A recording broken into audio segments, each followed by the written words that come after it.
మహాభారతంలోని ఉద్యోగ పర్వంలో తృతీయ శ్వాసంలో 2వ పార్ట్ నేను పారాయణ చేస్తానండి. మీరు శ్రవణం చేయండి.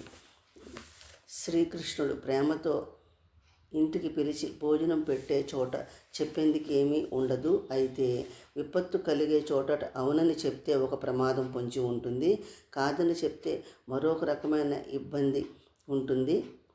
అటువంటి సంకట స్థితిలో కూడా తింటే తినవచ్చు, తప్పేమీ లేదు. కానీ దుర్యోధన, నువ్వు నా ఎడల ప్రేమతో ఈ విందుకు పిలవటం లేదు, అందువల్ల నీ ఇంట్లో భోజనానికి ఇష్టపడటం లేదు. అంతేకాదు, శత్రువు ఇంట్లో భోజనం చేసేటప్పుడు వాళ్ళు తనకు ఎటువంటి ఆహారం పెడతారో అన్న సందేహం కలుగుతుంది. అందువల్ల యజమాని అయిన వాడు అమృతం కూడా శత్రువుకు ఇవ్వకూడదు. క్షణభంగురాలైన ఈ శరీరాలకు ఎప్పుడు ఏ ఆపద ఏ రూపంలో పొంచి ఉంటుందో చెప్పలేము కదా. దుర్యోధన, నేను నీకు విరోధిన అని అంటావేమో, విను.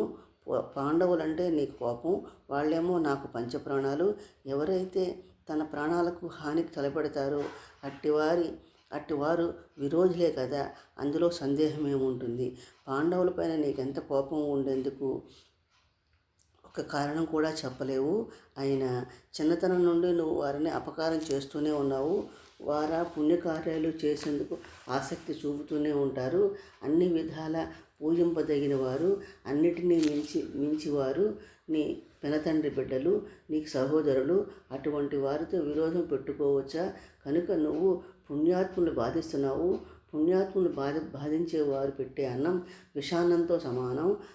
విదురుని ఇంట్లో అన్నమే భుజించదగినది అని నిర్ణయించుకున్నాను కనుక నేను అక్కడే భోజనం చేస్తాను అన్నాడు. శ్రీకృష్ణుడు ఈ విధంగా దుర్యోధనుడికి సమాధానం చెప్పి విదురుడి ఇంటికి బయలుదేరాడు. భీష్ముడు, బాహ్లికుడు, ద్రోణుడు మొదలైన వారంతా ఎదురెళ్ళి నీ రాక కోసం ఎదురు చూస్తున్నాము, మా ఇళ్లకైనా రమ్మని ప్రార్థించారు. వారందరితో నేను మీ అందరి ఇళ్లకు వచ్చి మీ పూజలు అందుకున్నట్లే భావించండి అని వారిని సముదాయించి పంపాడు. శ్రీకృష్ణుడు విదురుని ఇంటికి భోజనానికి వెళ్ళాడు. విదురుడు శ్రీకృష్ణుడి ఎడల చూపుతున్న ఆదరము, స్నేహము, నిలకడైన భక్తి భగవంతుని ఆకట్టుకున్నాయి. శ్రీకృష్ణుడి మంగళ స్నానం చేయించాడు.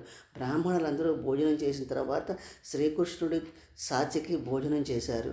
వారి కోసం చేయించిన భక్ష్య, భోజ్య, లేహ్య చోష్యాలన్నిటినీ విదురుడు కొసరి వడ్డించాడు. పిదప విదురుడు శ్రీకృష్ణుడితో, పురుషోత్తమ, నువ్వు నా ఆతిథ్యాన్ని అంగీకరించటమే నాకు పెద్ద సంపద అని విన్నవించుకున్నాడు. భోజనాలైన తరువాత శ్రీహరికి గంధం పోయటం మొదలైన సపర్యలు విదుడే స్వయంగా చేశాడు. ఆ తరువాత కవులు, గాయకులు, విద్వాంసులు, స్తుతి పాఠకులు ఇట్లా వివిధ విద్యలలో ప్రావీణ్యం ఉన్న వారంతా వచ్చి పరమాత్మను సేవించుకుని ధన్యులయ్యారు. రాత్రి కాగానే హంసతూలిక తలపంపైన గోవిందుని సైనింపజేసి పక్కనే ఒక పీఠంపై తాను కూర్చుని ఇలా అన్నాడు. స్వామి, మీరు పని కట్టుకుని ఈ దుర్మార్గుడి దగ్గర రాకుండా ఉండాల్సింది. దుర్యోధనుడు దురాత్ముడు, నీచుడు, దురహంకార పూరితుడు. అతడు మీ మాటలు వినడుగాక వినడు.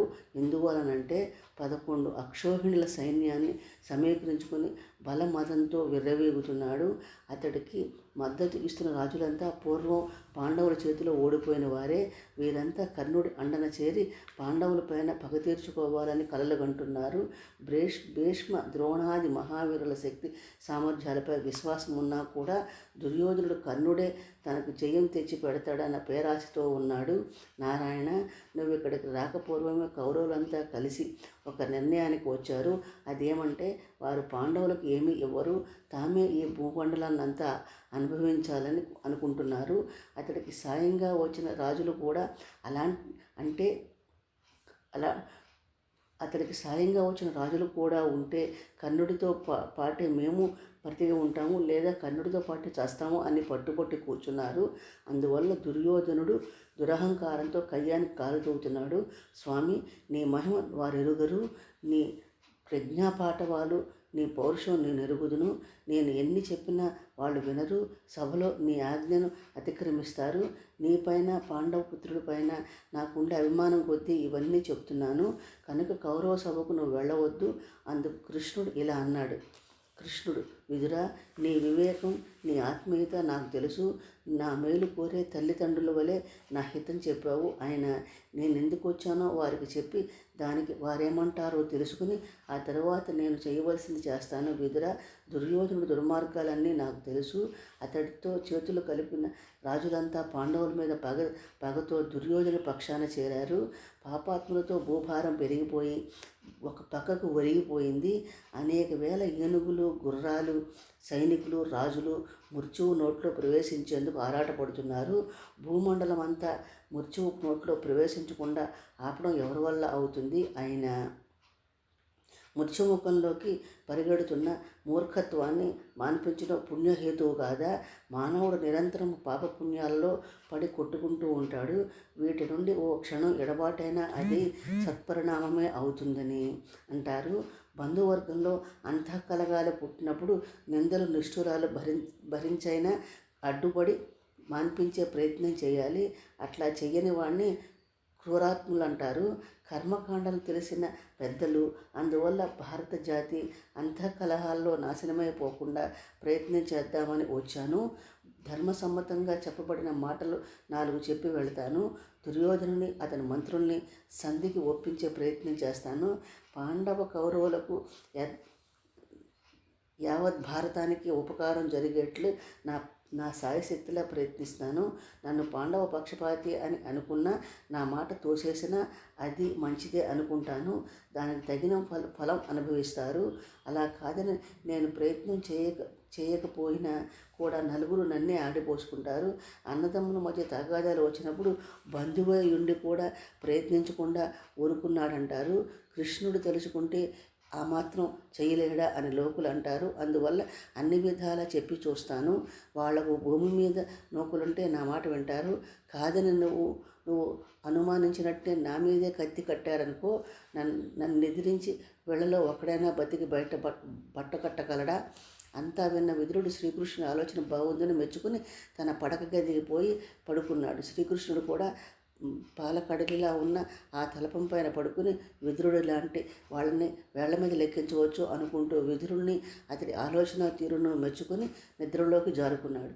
తెల్లవారకు ముందే వైతాళికులు మంగళ వాయిద్యాలతో వచ్చి శ్రీకృష్ణుని మెలుకొల్పారు. కాలకృత్యాలు, నిత్యకర్మలు పూర్తి చేసుకుని రాగానే సాత్యకి, కృతవర్మ కూడా వచ్చి కూర్చున్నారు. వాళ్ళ వెనకాలే మంది మాధ్బలమంతా వచ్చారు.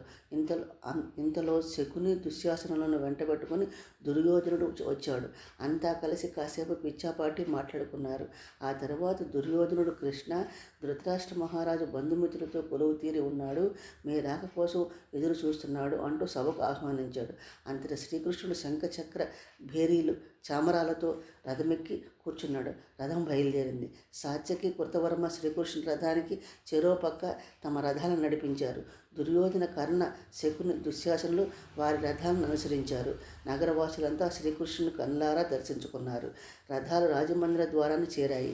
కౌరవ సభ యావత్తు శ్రీకృష్ణుని రాకకై ఎదురు చూస్తోంది. విదురుడు ఒక పక్క నుండి చెయ్యి అందించగా సాత్యకి మరో పక్క నుండి శ్రీకృష్ణుడి చెయ్యి అందుకుని నెమ్మదిగా జన సామర్థ్యాన్ని తిలకిస్తూ ముందుకు నడిచాడు. కృతవర్మ మొదలైన యాదవులంతా ఆయనను అనుసరించారు. శ్రీకృష్ణుడు ముందు, కౌరవులంతా సూర్యుని ముందు నక్షత్రాల్లా కనిపించారు. శ్రీకృష్ణుడు ఆ విధంగా సభలో కాలు ఓపుగానే ధృతరాష్ట్రుడు, మంత్రులు, సామంతులు, సభలోని జనులంతా ఒక్కసారిగా గౌరవ సూచకంగా లేచి నిలబడ్డారు.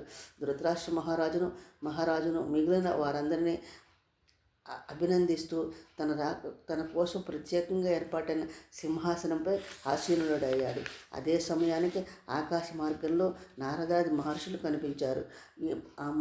ఈ మునీశ్వరులంతా మనల్ని చూసేందుకు వచ్చారు అంటూ శ్రీకృష్ణుడు వాళ్ళందరినీ భీష్ముడికి పరిచయం చేశాడు. వారందరికీ అర్ఘ్యపాద్యాది ఆసనాలను సమర్పించమని భీష్మాదులతో చెప్పిన సభాసదులందరితోనూ అలా అన్నాడు. పెద్దలారా, ఈ మహాత్ములు కూర్చున్న తర్వాతనే మనమందరం కూర్చోవాలి అని ఆదేశించాడు. సభాసదులంతా ఈ పరిణామాన్ని ఆశ్చర్యంతో చూశారు. వెంటనే భీష్ముడు బంగారు ఆసనాలు తెప్పించి అర్ఘ్యపాద్యాదులతో పూజించాడు. శ్రీకృష్ణుడు కూర్చున్న తరువాత ధృతరాష్ట్రుడు మొదలైన వారంతా మునీశ్వరులకు అభివాదం తెలిపి కూర్చున్నారు. శ్రీకృష్ణుడు ధృతరాష్ట్రునితో సంభాషించుట. శ్రీకృష్ణుడు మేరు గంభీర స్వరంతో గంభీరంగా మనోహరంగా సభలోని సదస్సుల మన్నల మన్నలను అందుకునే విధంగా చిరునవ్వులు చిందిస్తూ ఈ విధంగా అన్నాడు శ్రీకృష్ణుడు. ధృతరాష్ట్ర మహారాజా, నీకు తెలియని విషయాలు ఏమీ లేవు. ఆయన భరతవంశం అంతా సంతోషించే విధంగా మీకు 2 కుటుంబాల వారికి న్యాయము పరమహితము చెప్పాలని ఇక్కడికి వచ్చాను అన్నాడు. కురునాథ, కౌరవులు పాండవులు పాలు నీరు వల్లే కలిసిమెలిసి జీవించాలి. వారట్లా ఒద్దికగా ఉండేట్లుగా నువ్వే వారిని దగ్గరుండి నడిపించాలి. నీకు పాండవులు వేరు, కౌరవులు వేరన్న భేదబుద్ధి లేదు. మహారాజా, మీ భరత వంశస్థులంతా ధర్మము, న్యాయము, సత్యము, గౌరవము, ఐకమత్యము, కారుణ్యము వంటి ఉత్తమ గుణాలు కలవారని ప్రసిద్ధికెక్కారు.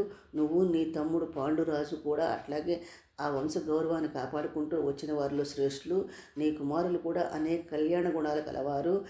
ఇంత మంచి సాంప్రదాయబద్ధంగా వస్తున్న మీ వంశం ఇప్పుడు తప్పించడం ఎందుకు? ఇప్పుడు తప్పించటం ఎందుకు? ధృతరాష్ట్ర మహారాజా, నువ్వు కురువంశంలో అగ్రగణ్యుడువు. ఎవరెవరి ప్రవర్తన ఎట్లా ఉంటుందో అట్టి ప్రవర్తన వలన కలిగే కీడు మేలు నీకే చెందుతాయి.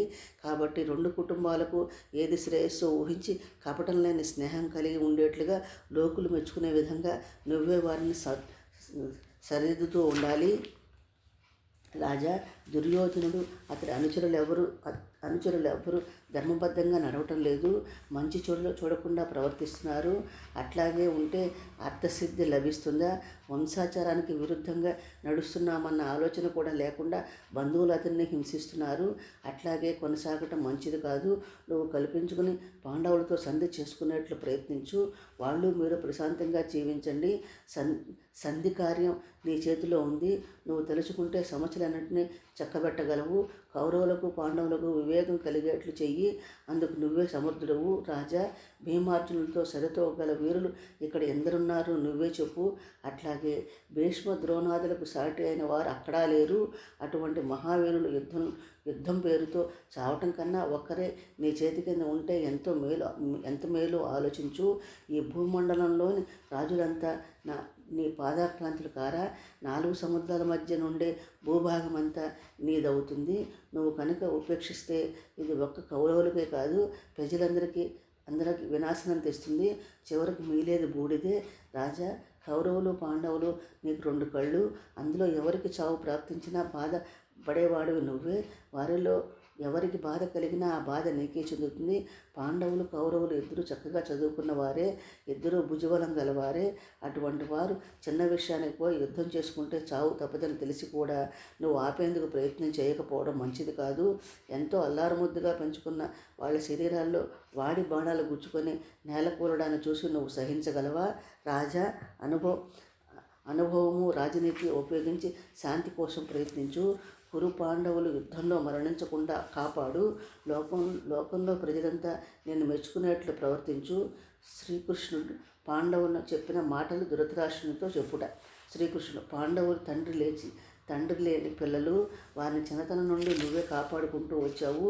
ఇప్పుడు వారి కష్టాల్లో ఉన్నారు కనుక నువ్వు మధ్యలో వదిలేయకుండా వారిని చివరి వరకు ప్రేమతో ఆదుకోవాల్సిన బాధ్యత నీపై ఉన్నది. ధృతరాష్ట్ర మహారాజా, పాండునందనులందరూ ముక్త కంఠంతో పరమభక్తితో నమస్కరించి చెప్పమన్న మాటలు ఇప్పుడు చెబుతాను విను. తండ్రి, నువ్వు చెప్పినట్లే నియమాలన్నీ అనుసరించి 12 ఏళ్ళు అరణ్యవాసం చేశాము. 1 సంవత్సరం అజ్ఞాతంగా విరాటరాజు కొలువులో పూర్తి చేశాము. ఈ విధంగా మేము ఒడంబడికి కట్టుబడి ప్రతిజ్ఞ నెరవేర్చాము. ఇప్పుడు మేమంతా రాజ్యంలో సగభాగం పొందాలన్న కృత నిశ్చయంతో ఉన్నాము. మాకు తల్లి అయినా తండ్రి అయినా బంధువు అయినా మాకు అన్నీ మీరే కనుక మీరేనని నమ్ముకున్నాము. మా ఎడల ఏమైనా దోషాలుంటే మమ్మల్ని మందలించి చక్కబెట్టి అధికారం నీకుంది. నువ్వు 10,000 సంవత్సరాలు జీవించి ఉన్నా నువ్వే మాకు రక్షకుడిగా ఉండాలని కోరుకుంటున్నాము. మమ్మల్ని దుర్యోధనాదుని లోకులు ఎన్ని విధాలుగా అనుకున్నా మేము చింతించము. నీకు సదభిప్రాయం ఉంటే మేమంతా కొరగాన వాళ్ళమైన వంశప్రతిష్ఠ నిలుస్తుందని చెప్పమన్నారు. అధర్మం చేత ధర్మానికి దెబ్బ తగులుతున్నప్పుడు, అసత్యం చేత సత్యానికి హాని కలుగుతున్నప్పుడు ఎవడైతే ఉపేక్ష చేస్తాడో అట్లా ఉపేక్ష చేసిన వాడికి చెడు తప్పక కలుగుతుంది. ఈ స్థితిలో భగవంతుడు ధర్మాన్ని ఉద్ధరించడానికి, సత్యానికి శుభం కలిగించడానికి ముందుకు వస్తాడు. కానీ ఉపేక్ష చేసిన వానికి నింద మాత్రం మిగులుతుంది. ధృతరాష్ట్ర మహారాజా, పాండవులు కౌరవ సభలో చెప్పమన్న మాటలు చెప్పాను. సభలోని రాజులు ఇందుకు ఏం బదులు చెప్తారో చెప్పండి. నేను నీతిని, న్యాయాన్ని, బంధుత్వాన్ని, ధర్మాన్ని దృష్టిలో పెట్టుకుని చెప్పవలసిందంతా చెప్పాను. మీరంతలో మనసులో నుండి కోపాన్ని, ద్వేషాన్ని, గర్వాన్ని వదిలిపెట్టి ఆలోచించండి. నేను చెప్పిన మార్గం మీకు మేలు చేస్తుందని మీరే తెలుసుకుంటారు. పాండవులకు న్యాయంగా ఇవ్వాల్సిన భాగం ఇచ్చి ప్రపంచాన్ని మరణహోమం నుండి కాపాడడం కన్నా మంచి పని వేరే ఏముంటుంది? మీరంతా అన్నీ తెలిసిన పెద్దలు.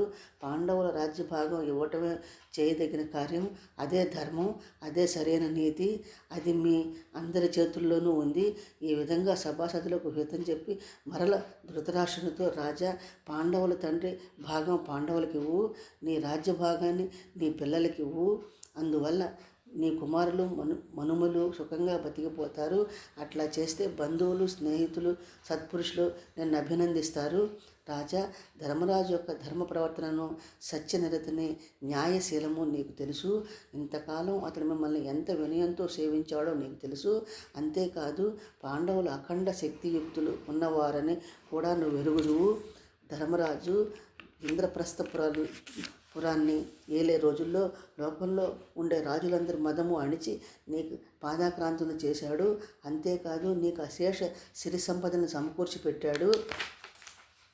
రాజా, దుర్యోధనుడు చేసిన దుష్కార్యాలన్నీ నువ్వు ఆమోదించావు. ధర్మరాజు సత్యవ్రతుడే.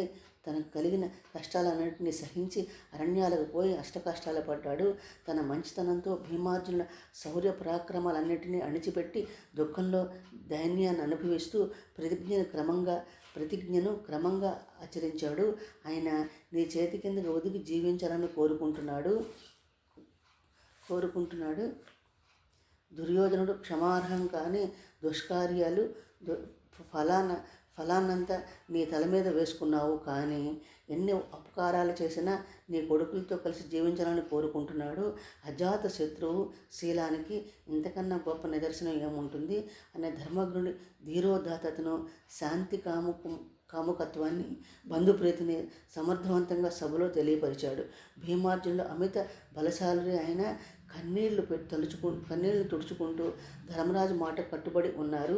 అనగా ధృతరాష్ట్రుడు కూడా తన పుత్రుల్ని కట్టుబాటులో ఉంచి పాండవులకు న్యాయం చేయమని హెచ్చరించాడు. ధృతరాష్ట్ర మహారాజా, ధర్మనందనుని శాంతి స్వభావము, అణుకువ, సత్యనిష్ట ఇంతవరకు ఏ రాజులోనైనా చూసావా? నిజంగా ధర్మపుత్రుడే సాటి సుమ. రాజా, నీ బిడ్డలైన కురు పాండవుల క్షేమం కోరి ఇన్ని మాటలు చెప్తున్నాను. దుర్యోధనుడి మనసులో నుండి ఆ దురాశను తొలగించి వెయ్యి. పాండవులను దగ్గరగా చేర్చుకో. మహారాజా, పాండవులు ఎంతటి శాంతి స్వభావులో అంతటి వీరాగ్రేశ్వరులు. వారంతా నీకు సేవలు చేయడానికి సిద్ధంగా ఉన్నారు. నువ్వు వాళ్ళని దగ్గరికి తీసే అభిప్రాయం లేకపోతే చెప్పు. యుద్ధానికి సంసిద్ధులే వెంటనే బయలుదేరి వస్తారు. సంధి కావాలా, సంగ్రామం కావాలా? ఈ రెండింటిలో నీకేది ఇష్టమో చెప్పు, అదే జరుగుతుంది. శ్రీకృష్ణుని మాటలు వింటున్న సభాసదులందరి శరీరాలు గగురు పుడిచాయి. నారాయణుడు ఇంత చక్కగా మాట్లాడడాన్ని మెచ్చుకున్నారు. ఆ పురుషోత్తముడికి ధీటుగా బదులు చెప్పగలవాడు ఒక్కడూ కనిపించలేదు. అంతా నాగస్వరానికి మైమరిచిపోయిన సర్పాల్లా తలలాడిస్తూ కూర్చుండిపోయారు. జమదగ్ని మహాముని, దుర్యోధన, నీకో వృత్తాంతం చెప్తాను విను. పూర్వం నరనారాయణులనే మహర్షులు గంధమాదన పర్వతం మీద తపస్సు చేసుకుంటున్నారు. దంభోద్భవుడనే రాజు వాళ్ళపైకి యుద్ధానికి వెళ్ళాడు. ఆ మహర్షులు ఇద్దరూ యుద్ధం వద్దని ఎన్నో విధాల నచ్చచెప్పే ప్రయత్నం చేశారు. కాదు కూడదని పట్టుబట్టాడు. అప్పుడు వారిలో నరుడనే మహర్షి దర్భలు ధరించిన పిడికిటిలో నుండి అశేషంగా బాణాలను ప్రయోగించి దంభోద్భవుడి సేనలన్నిటినీ హతమార్చాడు. దంభోద్భవుని కూడా పట్టి పరాభవించి ప్రాణాలతో వదిలాడు. ఆ మహర్షులిద్దరూ ఇప్పుడు పార్థుడు, శ్రీకృష్ణుడు అన్న పేర్లతో క్రీడార్థమై ఈ భూమి మీద అవతరించారు. కాబట్టి ఆ దంభోద్భవుడు మాదిరిగా గర్వంతో వెర్రవేగడం మంచిది కాదు. నరనారాయణులా జీవించు అన్నాడు. అంతటా కణ్వ మహర్షి ఇలా అన్నాడు. కణవ మహర్షి దుర్యోధనుడికి బోధించుట. కణవ మహర్షి దుర్యోధన, జమదగ్ని మహర్షి చక్కగా చెప్పాడు. తన బలం ఎదుటివాడి బలాన్ని తెలుసుకోకుండా గర్వంతో ధిక్కరించడం మంచిది కాదు. పూర్వం అహంకారంతో గరుత్మంతుడు అంతటి వాడు పరాభవం పొందాడు. నీకు ఆ కథ చెప్తాను విను.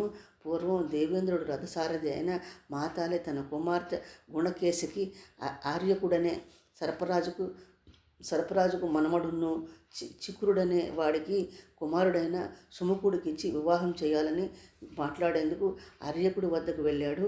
మాతాలి మాటలు విన్న ఆర్యకుడు, అయ్యా, నేనే వివాహం అంగీకరించడం లేదు. ఎందువలనంటే గరుత్మంతుడు సుముఖుడి తండ్రిని చికురుడిని చంపి 1 నెల రోజుల్లో సుముఖుణ్ణి కూడా చంపుతానని ప్రతిజ్ఞ చేసి వెళ్ళాడు.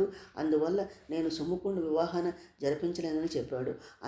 అందుకు మాతాలి విచారించవద్దని ఓదార్చి, నేను దేవేంద్రుని ప్రార్థించి సుముఖుడికి ఆయుధాయం తీసి ఇస్తానని చెప్పి అర్యకుడిని వెంటబెట్టుకుని దేవేంద్రుడి వద్దకు వెళ్ళాడు. అదృష్టవశాత్తు శ్రీహరి కూడా అక్కడే ఉన్నాడు. మాతాలి వారితో తాను వచ్చిన పని చెప్పుకున్నాడు. దేవేంద్రుడు ఉపేంద్రుడిని సంప్రదించి సుముఖుడికి గరుత్మంతుని వల్ల ఏ కష్టం వచ్చినా నేను చూసుకుంటానని వాగ్దానం చేశాడు. మాతాలి తన కుమార్తెను సుముఖుడికిచ్చి వివాహం జరిపిస్తూ ఉండగా ఆ సంగతి విన్న గరుత్మంతుడు అక్కడికి వచ్చి దేవేంద్రుడితో ఇలా అన్నాడు, దేవేంద్ర, నేను అదితి పుత్రుడను, నువ్వు వినత పుత్రుడివి.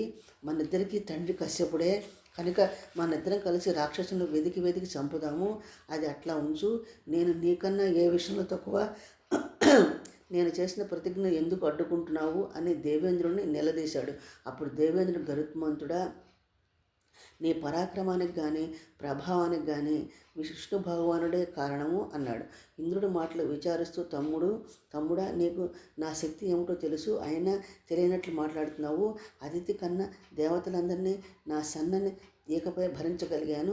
అంతటి బలాఢ్యుడినైన నన్ను తృణప్రాయంగా తీసేసి అవమానపరిచావు అంటూ గుడ్లెర చేశాడు. అక్కడే ఉండి ఈ సంభాషణ అంతా వింటున్న నారాయణుడు, ఓరి అవివేకి, నువ్వు ఏపాటి బరువు మోయగలవు? నా సామర్థ్యంతో నిన్ను నడిపిస్తుంటే నీకెంత పొగరా అని మోచేతిని గరుత్మంతుడి వీపు పైన ఉంచాడు.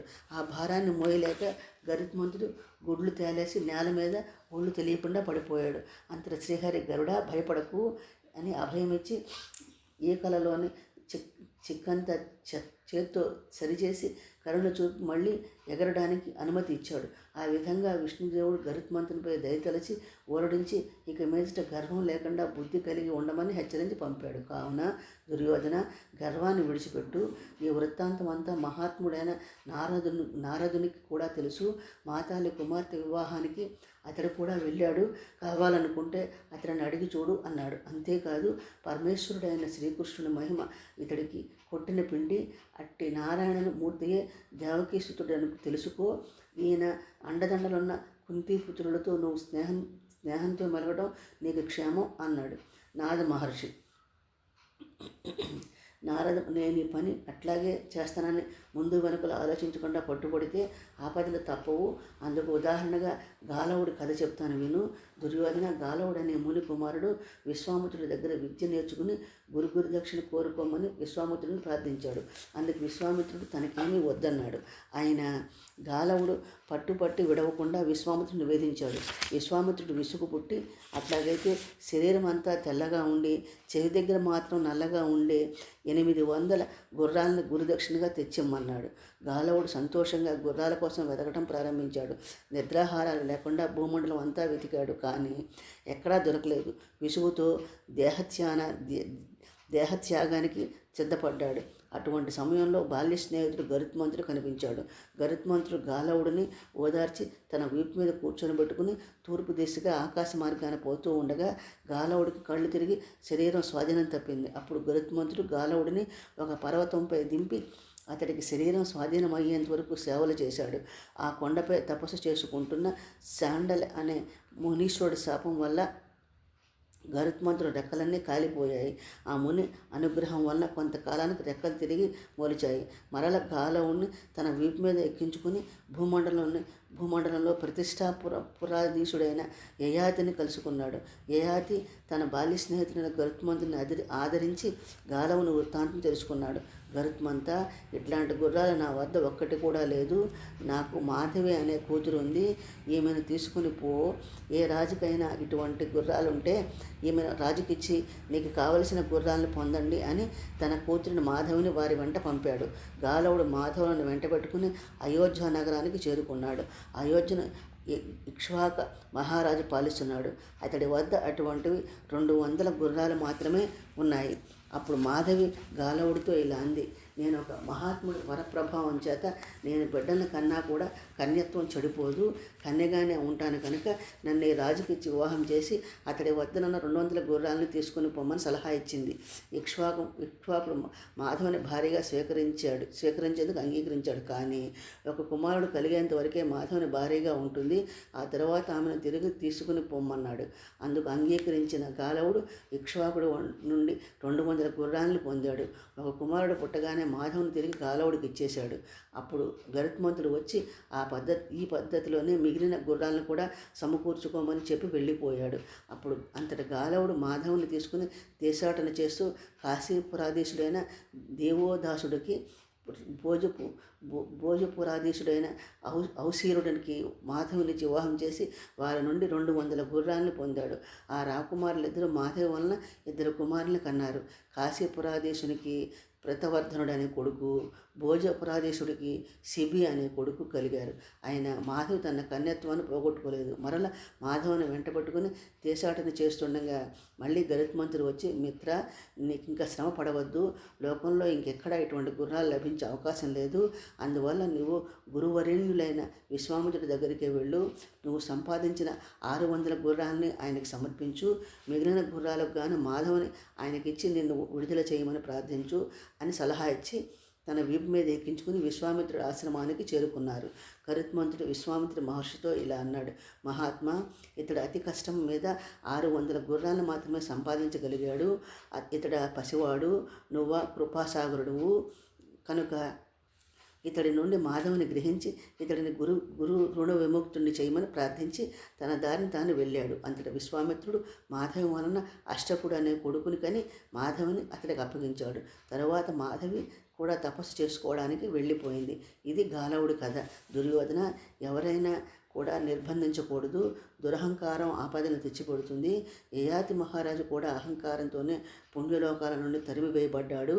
ఆ తర్వాత కుమార్తె మాధవి యొక్క 4 కొడుకుల వలన స్వర్గలోకాన్ని పొందాడు. కావున సుయోధన, పరులకు నిర్బంధించడం, దురహంకారం వంటివన్నీ దుష్టులకే గాని నీ వంటి వారికి తగదు.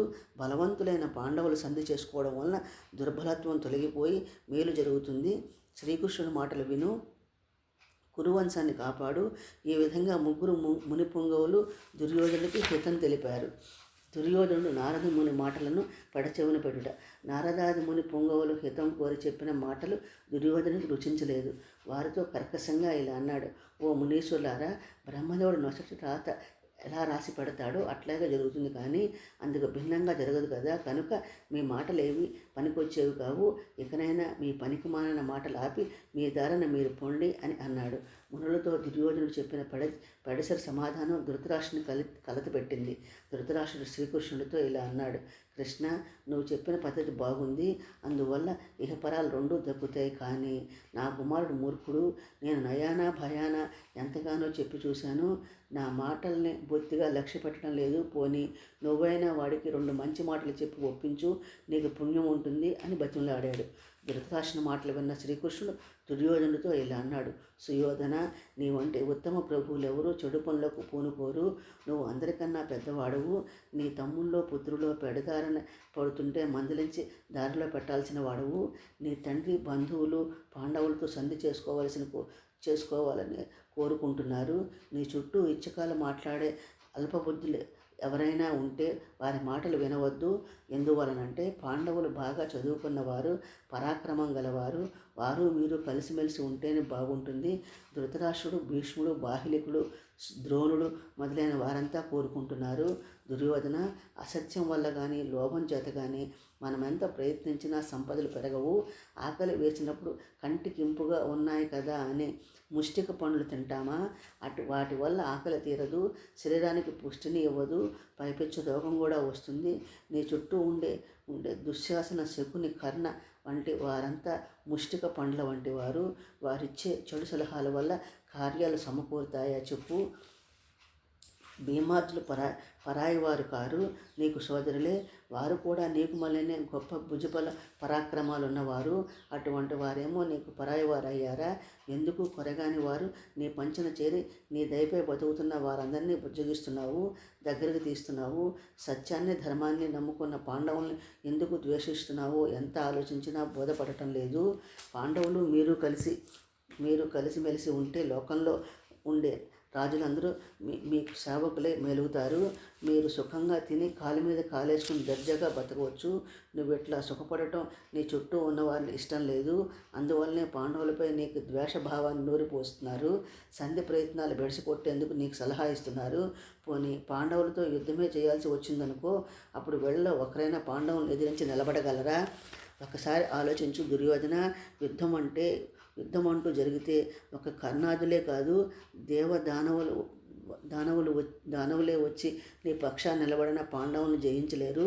ఇది సత్యము. కనుక యుద్ధానికి దిగటం వల్ల నువ్వు అభివృద్ధిని సాధించలేవు. సంధి మార్గమే నీకు అన్ని విధాల శ్రేయస్కరం. సుయోధన, నీ చుట్టూ చేరిన రాజులంతా ఒక ఎత్తు, భీమసేనుడు ఒకడే ఒక ఎత్తు.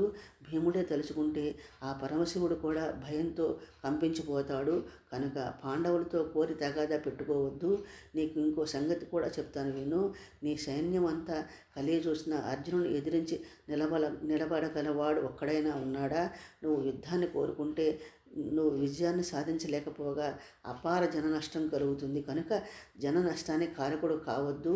నీ సైన్యంలోని అతిరథ మహారాజులు అందరూ కలిసి విరాటుడు గోవుల్ని తోలుకుపోతుంటే వెనక నుండి అర్జునుడు వేగంగా వచ్చి మిగిలిన అందరినీ అడ్డగించాడా లేదా?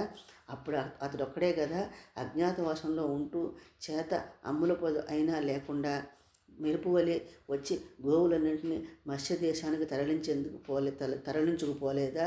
నేను చెప్పేది శాంతంగా విను. నా పైన కోపగించుకోకు. నేనే స్వయంగా అర్జునుడికి తోడుగా ఉండి ప్రతిఘటిస్తే నువ్వు సర్వనాశనం అయిపోతావు. కనుక యుద్ధం ఆలోచన మానుకో, సంధికి అంగీకరించు. సుయోధన, నీ తమ్ములు, కుమారులు, స్నేహితులు, బంధువులు నీ మూలంగా నాశనం అవుతారు. నీ వంటి ప్రభువుకు వంశాన్నంతా నాశనం చేశాడన్న నింద రావడం మంచిది కాదు. కనుక పాండవులతో కలిసిమెలిసి జీవించు. దుర్యోధన, నేను చెప్పేది ఒక్కసారైనా ఊహించి చూడు. ధృతరాష్ట్రుడు రాజ్యభారం వహించగా నువ్వు యువరాజుగా పట్టాభిషిక్తుడు అవుతావు. పాండవులు ధనార్థులై రాజ్య రక్షణ భారాన్ని వహిస్తారు. ముని మనవుల చేత సేవలు చేయించుకుంటూ ప్రశాంత జీవితాన్ని గడిపే అంబికేయుణ్ణి ఒకసారి ఊహించుకో. పాండవులే సంధికై అర్రులు చాస్తుంటే నువ్వు వద్దు పొమ్మనటం, లక్ష్మి తానే ఇంట్లోకి వస్తుంటే వద్దని మోకాలు అడ్డు పెట్టినట్లు అవుతుంది సుమా అన్నాడు. భీష్మ ద్రోణులు దుర్యోధనునికి హితము తెలుపుట. భీష్ముడు, దుర్యోధన, నీ తండ్రి చెప్పిన మాట విను. శ్రీమన్నారాయణుడే స్వయంగా వచ్చి నీకు ఏది మేలో ఏది కీడో చెప్తున్నాడో ఆయన మాటలు పెడచెవిన పెట్టడం అంటే వినాశనాన్ని కొని తెచ్చుకున్నట్లే అని తెలుసుకో. నేను నీ తండ్రి ప్రాణాలతో ఉండగానే వంశప్రతిష్ఠ నాశనమైపోతూ ఉంటే చూస్తూ బతకమంటావా? ఒక్క మాట గుర్తుంచుకో, కృష్ణార్జునులతో శత్రుత్వం పెట్టుకుంటే మన బంధువర్గం మాత్రమే కాదు, లోకులు కూడా సహించరు. అంతేకాదు ఇహపరాలు రెండింటికి చెడిపోతావు. కనుక పాండవులతో సంధికి అంగీకరించు. ద్రోణుడు, సుయోధన, నీ తాత, తండ్రి, నేను నీ వంశక్షేమాన్ని కోరుకునే వాళ్ళము. దుర్మార్గులు చెప్పే మాటలు వినవద్దు. పాండవులతో సంధి కుదుర్చుకో. చూసావు కదా గోవిందుడు ఎన్నెన్ని హితవచనాలు చెప్పాడో. శ్రీకృష్ణుని మాటలు వింటే నీకు ఆయుర్దాయము, సంపదలు సమకూరుతాయి. మీరంతా ఆనందంగా కలిసిమెలిసి తిరుగుతూ ఉంటే మా అందరికీ కన్నుల పండుగగా ఉంటుంది. ఇంతకన్నా నేనేమి చెప్పను. ధృతరాష్ట్రుడు, కుమార, భీష్మ ద్రోణులు నీకు ఏది మేలు చెప్పారు? నువ్వు శ్రీకృష్ణుడితో కలిసి వెళ్ళు. పుణ్యాత్ముడైన నీ అన్న ధర్మరాజును ప్రేమతో పలకరించు.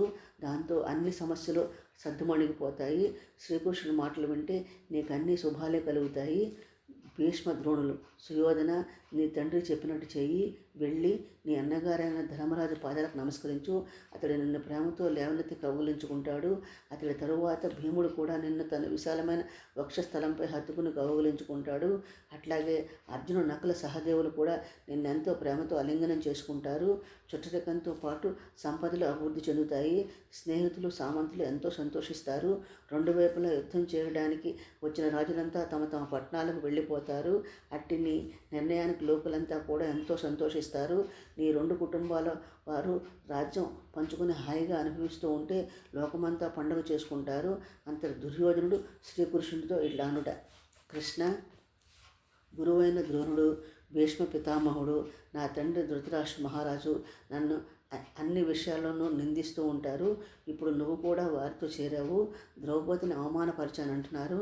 నా మూలంగా పాండవులు అడవుల్లో నానా కష్టాలు పడ్డారని చెప్పుకుంటూ రోజు రోజుకు మాపై క్రోధం పెంచుకుంటున్నారు. లోకంలో వారొక్కరే వీరులైనట్లు మమ్మల్ని చంపడానికి, నాశనం చేయడానికి ఆలోచిస్తూ ఉంటారు. కృష్ణ, నువ్వే న్యాయంగా ఆలోచించు. వాళ్ళు నాపై చేస్తున్న అభియోగాల్లో నా తప్పేమైనా ఉందా? ధర్మరాజు జోదం అంటే వ్యసనం. తానే శకునితో పోటీపడి ఒళ్ళు తెలియకుండా ప్రవర్తించాడు. ఆ తొందరపాటుతనంతో ఉన్నదంతా పోగొట్టుకున్నాడు. పోనీ అక్కడితో ఆగాడా అంటే ఆగలేదు. మళ్ళీ మళ్ళీ పందాలు కాశాడు. అంతగా పందాలు కాసి వెంటపడుతుంటే శకుని మాత్రం నిగ్రహించుకోగలడా? శకుని సహజంగానే పాచికల ఆటలో సిద్ధహస్తుడు. అతడు కాసిన పందాలన్నీ గెలిచాడు. అటువంటప్పుడు అతడి కష్టాలకు నష్టాలకు నేనెట్లా బాధ్యుడనవుతానో చెప్పు. యుద్ధం చేయాలన్న కుతూహలంతోనే మత్స్య పాండ్యాది రాజులందరినీ చేరదీశాడు. నేడు రేపు నాపై దండెత్తడానికి సిద్ధంగా ఉన్నాడు.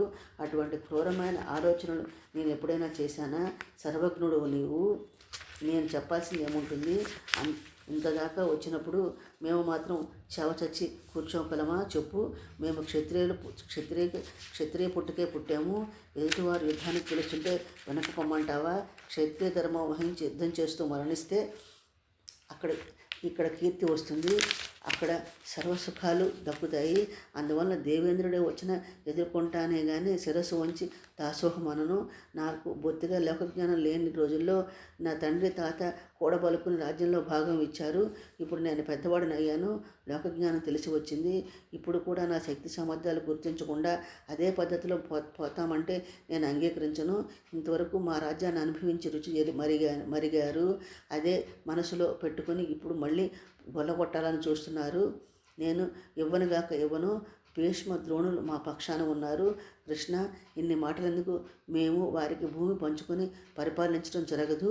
నేను వాడి సూది మోపినంత మేర కూడా ఇవ్వను.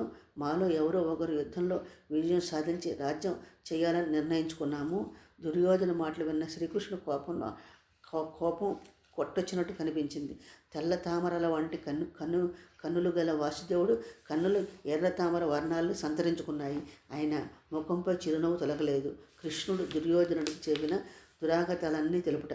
శ్రీకృష్ణుడు: దుర్యోధన, నువ్వు కోరుకున్నట్లే యుద్ధంలో మరణించగలవు. అందుకు ఇంకా ఎంతో సమయం లేదు. యుద్ధం కనుచూపు మేరలో ఉంది. నీకు తోడుగా వచ్చిన రాజులంతా సిద్ధంగా ఉండండి. విచారిస్తే నీ ఎందే దోషము లేదని చెప్పావు. నువ్వు ఒకరోజు పాండవులకు కీడు చేసి మరొక రోజు చేయకపోతే అనుకోవచ్చు. నువ్వు పుట్టినప్పటి నుండి పాండవుల ప్రాణాలు తీయడానికి ప్రయత్నాలు చేస్తూనే ఉన్నావు. వాళ్ళు తినే అన్నంలో విషం కలిపావు. క్రూర విషసర్పాల చేత కరిపించావు. గంగానది మడుగులోకి త్రోయించావు. లక్క ఇంట్లో బంధించి నిప్పు పెట్టించావు. ఇట్లా ఒకటా రెండా ఎన్నని చెప్పమంటావు? వాళ్ళు ధర్మాత్ములు కాబట్టి ఆ ధర్మమే వారిని కాపాడింది. వాళ్ళన్నీ తప్పించుకుని బయటపడి వాళ్ళ రాజ్య సంపదను వాళ్ళు అనుభవించాలంటే నీ కన్ను కుట్టింది. వాళ్ళు సుఖంగా ఉండటాన్ని చూసి ఓర్వలేకపోయావు. పాపపు ఆలోచనలతో జోదం ఏర్పాటు చేశావు. కపట జోదంలో ధర్మరాజును ఓడించి అంత అనర్థానికి కారకుడు అయ్యావు. నువ్వు కాకుండా లోకంలో మరెవరైనా జోదమాడి ఒక ప్రతివతను జుట్టు పట్టుకుని నిండు సభలోకి ఈడ్చుకుని వచ్చి కట్టుకున్న బట్టలను విప్పదీసి అవమానించిన వారున్నారా? నువ్వే చెప్పు. సుయోధన, పాంచాలికి నిండు సభలో అవమానం జరుగుతున్నప్పుడు నువ్వు కర్ణుడు అన్న మాటలు ఈ సభలో చెప్పదగినవి కావు.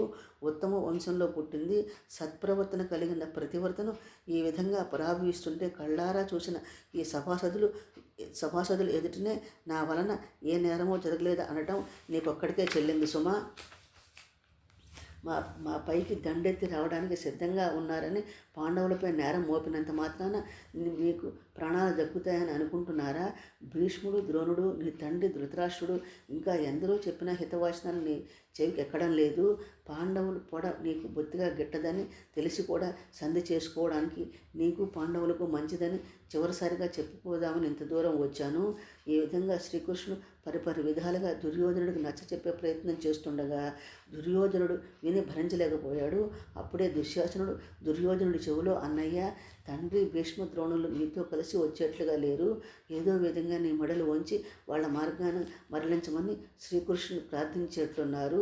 నువ్వు ఇంకా ఇక్కడే ఉంటే శ్రీకృష్ణుడు నిన్ను తన మాయలో పడేయగలడు. అందువల్ల నువ్వు సభలో ఉండడం మంచిది కాదు అని ఊదాడు. దుశ్శాసనుడి మాటలు వినగానే దుర్యోధనుడు దుమదములాడుతూ సభలో నుండి వెళ్ళిపోయాడు. అతడి వెంట కర్ణుడు, దుశ్శాసనుడు, మిగిలిన తమ్ముళ్ళు, శకుని, వాళ్లకు సాయంగా వచ్చిన రాజులంతా సభ విడిచి పెట్టి గుంపుగా వెళ్ళిపోయారు. దుర్యోధనాదులంతా ఆ విధంగా కొంత దూరం వెళ్ళి గుంపు కట్టి ఏవేవో గుసగుసలాడారు. ఈ సంఘటనతో సభలో పెద్దలంతా అవాక్కయ్యారు. కొంతసేపు అయ్యేసరికి తేరుకుని భీష్ముడు ఇట్లా అన్నాడు. భీష్ముడు, ఈ దుర్యోధనుడికి తాను రాజునన్న గర్వం బాగా తలకెక్కింది. ఎంత అహంకారం, ఎంత పొగరు, ఎంత అత్యాశ! వీటికి అత్యాశతో బుద్ధి గడ్డి తింటోంది. అజ్ఞానం వల్ల మదము, ఈర్ష్య తోడయ్యాయి. సభ నుండి ఎట్లా చెప్పపెట్టకుండా వెళ్ళటం ఎంత అమర్యాద! వీనికి తోడు మరి కొందరు రాజులు కూడా తోడయ్యారు. నా మనవాళ్ళలో కొందరు అఘాయిత్యాలు చేసేవారు ఉన్నారు. ఏం కొంప మీదకు తీసుకొస్తారో ఏమో, ఇప్పుడేం చేయాలో తోచడం లేదు. శ్రీకృష్ణుడు భీష్ముడి మాటలు విని రాజులందరినీ చూసి వినాశకాలను దాపురించింది అని సభలోని యోగ్యులైన వారితో ఇలా అన్నాడు శ్రీకృష్ణుడు. దుర్యోధనుడికి ఇంత పొగరా? సభలో ఇంతమంది పెద్దలున్నారు, వారికి తలవంపులని తట్టలేదా? ఇతడికి భేదబుద్ధి పోనేబోదా? దీనికి ప్రతీకారమే ఉండదా? పవిత్రమైన భరతవంశాన్ని కళంకం నుండి కాపాడేందుకు ఈ ఒక్క నీచును వదులుకోలేరా?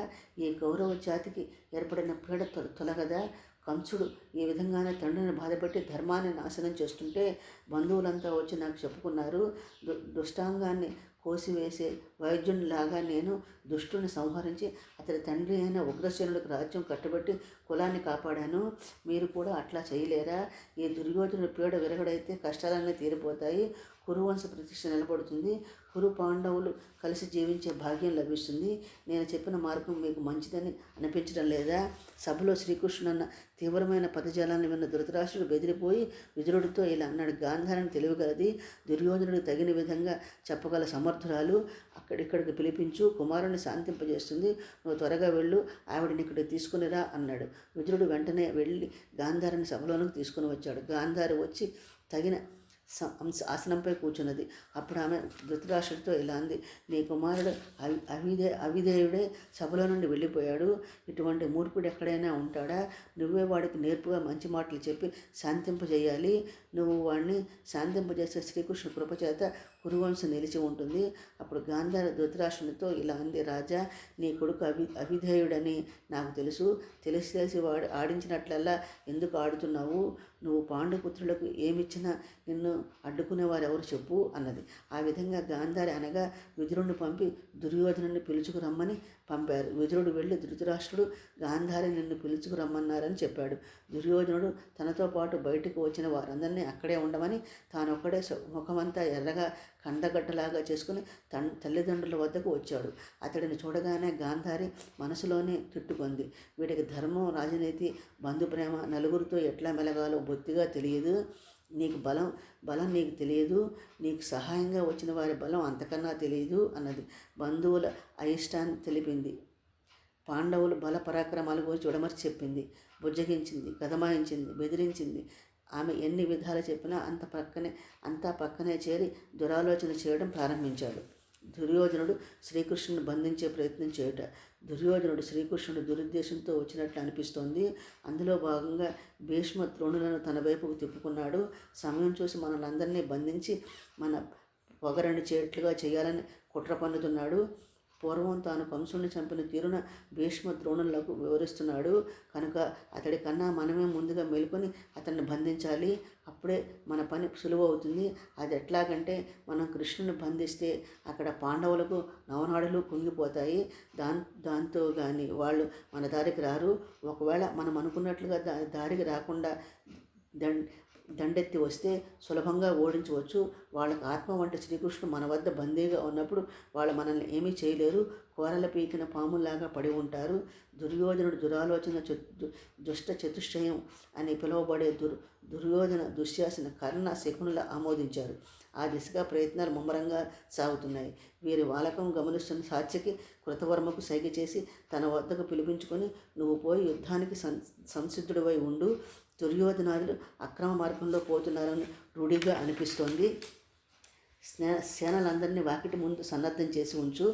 సభ లోపల దుర్యోధనాదులు అక్రమ మార్గాన్ని దిగితే అన్నకు ఏమీ జరగకుండా సభలో నేను చూసుకుంటాను అని చెప్పాడు. సాత్యకి వెంటనే సభలోకి ప్రవేశించి శ్రీకృష్ణుడికి తన మనసులో ఉన్నదంతా చెప్పి శ్రీకృష్ణుని అనుమతితో భీష్మ ద్రోణ బాహిలికులతో ఇట్లా అన్నాడు. సాత్యకి, పెద్దలారా, దుర్యోధనాదులు కృష్ణునిపై అత్యాచారం చేసే ప్రయత్నంలో ఉన్నారు. ఇది వాళ్ళ వల్ల అవుతుందా? శ్రీకృష్ణుడు అంటే ఎవరనుకుంటున్నారు? ఆయన సాక్షాత్తు లక్ష్మీ వల్లభుడు, దైత్య సంహారకుడు. అటువంటి పురుషోత్తముని బంధించాలనుకోవడం అంటే నిప్పును చెంగును కట్టుకున్నట్లే. ఈ విధంగా దురాలోచనల వలన పనులు సానుకూలం అవుతాయా? సాత్విక మాటలు విన్న విదురుడు అదిరిపడ్డాడు. ధృతరాష్ట్రునితో ఇలా అన్నాడు.